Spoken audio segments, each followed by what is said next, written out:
Next question, what changes did Napoleon introduce to make the administrative system more efficient in the territories ruled by him? So, Napoleon took charge of France and he did a lot of experimentation in the administrative field. He was a dictator, but he did a lot of reforms. So, we are going to study about it.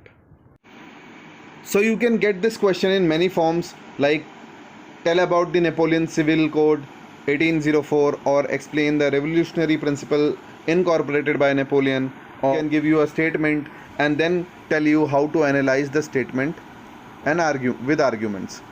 So the first point is Napoleon introduced the Napoleon ने code introduce कर दिया जिससे जितनी भी privileges मिलती थी लोगों को बाय बर्थ, लाइक राजा का बेटा राजा बनेगा या फिर मंत्री का बेटा मंत्री बनेगा, if you are a very good trader you will get all the opportunities, तो वो सब हटा दिया.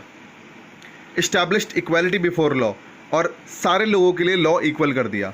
And secure the right to property. पहले क्या होता था, किंग का हक होता था सारी प्रॉपर्टी पे, but Napoleon introduce that right to property should be there and people can buy their property and have a right to it. Many parts of Europe like Dutch Republic, Switzerland, Italy, Germany, he simplified the administrative divisions.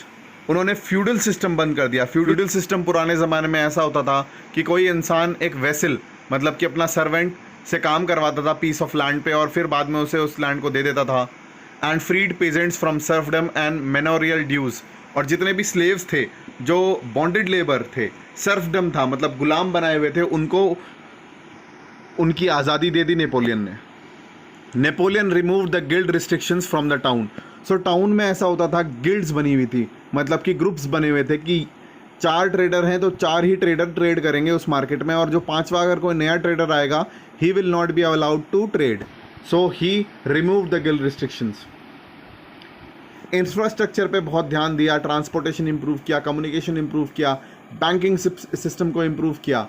These new reforms were appreciated by peasants, workers, businessmen, traders and even by common people. तो जो reforms थे वो बहुत, उससे लोग बहुत खुश थे. And these reforms were helping the peasants and workers. Uniform laws, standardise weights and measures and the common national currency were introduced. So पहले ऐसा होता था फ्रांस में कि अलग अलग जगह पे अलग अलग वेट्स की क्वांटिटी थी. अगर एक जगह पे 1 किलो में 4 सेब आते थे तो दूसरी जगह 1 किलो में 3 सेब या फिर 3.5 सेब आते होंगे. सो वेइंग में प्रॉब्लम थी, यूनिफॉर्म वेइंग नहीं थी. ऐसे ही करेंसी अलग अलग थी, एक जगह करेंसी का प्राइस कुछ और था, एक जगह करेंसी का प्राइस कुछ और था, बट उन्होंने यूनिफॉर्म कर दी throughout France and this helped in the administrative system. So these were the reforms made by Napoleon.